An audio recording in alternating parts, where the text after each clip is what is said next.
Hi guys, welcome to my mini vlog.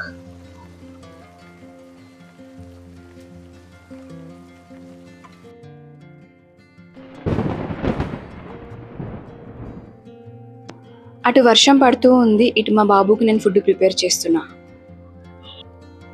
రాగి ఉన్ను Apple puree చేసి పెడుతున్నాను. ఫస్ట్ రాగి పిండిని హాట్ వాటర్లో వేసి ప్యూరీలా చేసి స్టీమ్డ్ యాపిల్ని పేస్ట్ చేసి అందులో కలపాలి. యాపిల్ అనేది స్వీట్నెస్ కొంచెం రాగికి ఇస్తుంది. షుగర్ అస్సలు పెట్టద్దు టిల్ 1 year వరకు. మీరు ఇలాంటి కాంబినేషన్స్ చాలా ట్రై చేయొచ్చు. రాగి బనానా పెట్టొచ్చు, వట్టి రాగి కూడా పెట్టొచ్చు. సేమ్ కాంబినేషన్ మళ్ళీ రిపీట్ చేయొద్దు. అట్లీస్ట్ ఒక 2 days గ్యాప్ ఇచ్చి పెట్టాలి.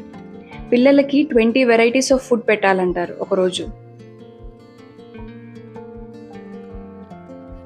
నా ఎక్స్పీరియన్స్లో నేను నేర్చుకున్నది ఏంటంటే పిల్లలకి ఒక దగ్గరే ఒక చోట కూర్చొని పెట్టండి. తిప్పి తిప్పి మాత్రం పెట్టద్దు. అక్కడ కింద సబ్స్క్రైబ్ బటన్ ఉంటుంది, అది ఒత్తండి అండ్ సపోర్ట్ చేయండి. Thank you.